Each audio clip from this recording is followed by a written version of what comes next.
अब बात करते हैं 26 जनवरी यानी गणतंत्र दिवस के मौके पर होने वाली झांकी को लेकर शुरू हुए विवाद की। हम सब जानते हैं कि गणतंत्र दिवस पर दिल्ली में राजपथ पर देश की अलग अलग संस्कृति को समेटे झांकी होती निकलती हैं, जिसका राजनीति से कोई लेना देना नहीं होता। लेकिन इस झांकी में राज्यों की मौजूदगी को लेकर नया विवाद शुरू हो गया है। कुछ राज्यों ने झांकी की इजाजत नहीं मिलने पर ऐतराज जताया है। कौन से हैं वो राज्य और क्या है पूरा विवाद, इस रिपोर्ट के जरिए समझते हैं।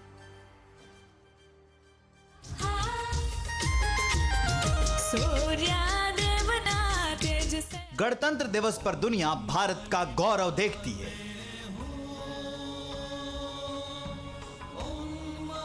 राजपथ पर रंग बिरंगी झांकियां दुनिया भर में भारत की सांस्कृतिक शान की पहचान हैं।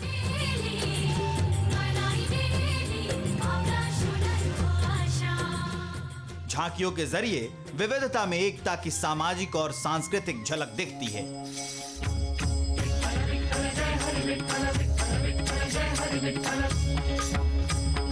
कश्मीर से कन्याकुमारी तक देश की अनेकता में एकता का समागम इन झांकियों में दिखता है।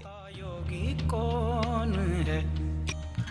न कोई तारा। लेकिन देश की सांस्कृतिक शान दिखाने वाली इन झांकियों को लेकर अब विवाद हो रहा है और इस विवाद की शुरुआत हुई है कुछ सूबों के झांकियों को इजाजत नहीं मिलने से।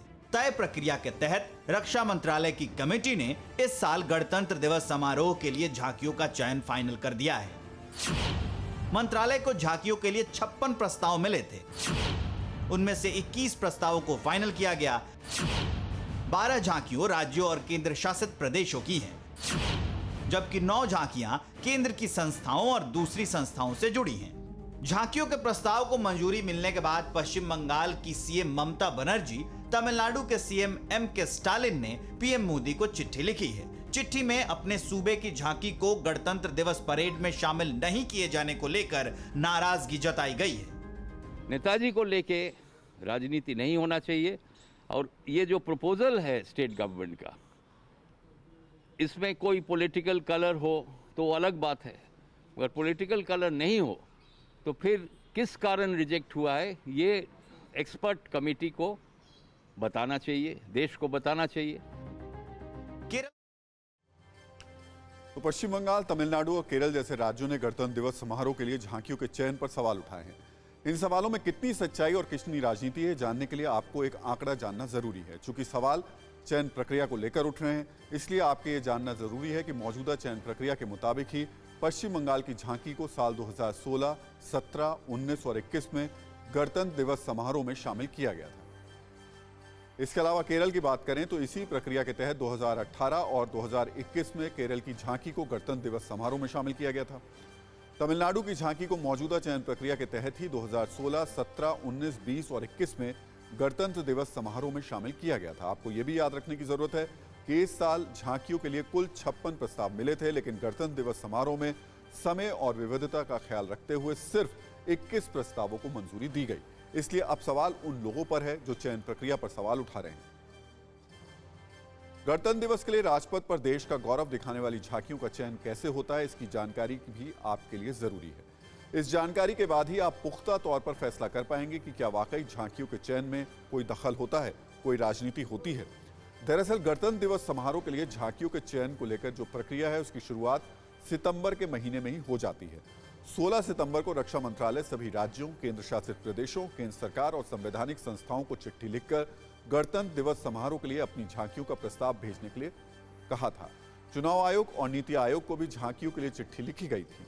27 सितंबर तक सबको झांकियों भेजने का अपना प्रस्ताव कहा गया था। अक्टूबर के दूसरे हफ्ते में झांकियों का चयन होना था। इस साल झांकियों के लिए थीम भारत की आजादी के 75 साल को बनाया गया था। झांकियों के चुनाव की जिम्मेदारी रक्षा मंत्रालय की होती है, क्योंकि रक्षा मंत्रालय ही गणतंत्र दिवस समारोह का आयोजन करता है। झांकियों के चुनाव के लिए रक्षा मंत्रालय विशेषज्ञों की कमेटी बनाता है। इस कमेटी में कला, संस्कृति, पेंटिंग, संगीत, आर्किटेक्ट, नृत्य जैसे क्षेत्रों से जुड़े लोग शामिल होते हैं। कमेटी पहले झांकियों के प्रस्ताव को देखती है। झांकी के साथ भेजे गए नृत्य के वीडियो की समीक्षा होती है। झांकियों के साथ पेश किए जाने वाले नृत्य के लिए जरूरी होता है कि वो राज्य का पारंपरिक नृत्य हो। विशेषज्ञों की कमेटी झांकियों के सभी प्रस्तावों में से कुछ प्रस्तावों को मंजूरी देती है। जिन प्रस्तावों को शुरुआती मंजूरी मिलती है उन्हें भी डायमेंशनल मॉडल के साथ फिर एक्सपर्ट कमेटी के पास भेजा जाता है। एक्सपर्ट कमेटी फिर फाइनल समीक्षा करती है। एक्सपर्ट कमेटी झांकी की थीम को बारीकी से देखती है। एक्सपर्ट कमेटी देखती है कि झांकियों का आम लोगों पर क्या असर पड़ेगा। एक्सपर्ट कमेटी झांकियों के विजुअल असर की भी समीक्षा करती है। एक्सपर्ट कमेटी देखती है कि दो झांकियों में समानता नहीं हो। गणतंत्र दिवस समारोह में झांकियों को फाइनल करने के लिए ये एक्सपर्ट कमेटी दर्जनों बार मिलती है, बैठक करती है। बैठक में झांकियों पर हर एंगल से बारीकी से चर्चा होती है। उसके बाद फाइनल फैसला लिया जाता है। जो झांकियां चुनी जाती हैं उन्हें पहले बताया जाता है कि चुनाव का मतलब ये नहीं कि झांकियों का प्रदर्शन राजपथ पर होगा, यानी झांकी बन जाने के बाद भी अगर एक्सपर्ट कमेटी को कोई खामी दिखाई देती है तो उसे रोका जा सकता है। यानी जो चुन लिया गया है उसका बिल्कुल ये मतलब नहीं है कि आपने इसको पूरी तरीके से अब जाने दिया जाएगा। उस पर भी चेक एंड बैलेंस रहता है। ऐसा इसलिए होता है क्योंकि गणतंत्र दिवस समारोह में पूरी दुनिया भारत का गौरव देखती है।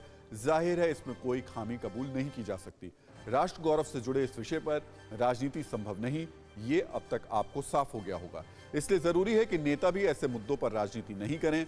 मौसम चुनाव का है, इसलिए राजनीति के लिए दूसरे मुद्दे भी नेताओं के पास स्वाभाविक तौर पर मौजूद हों।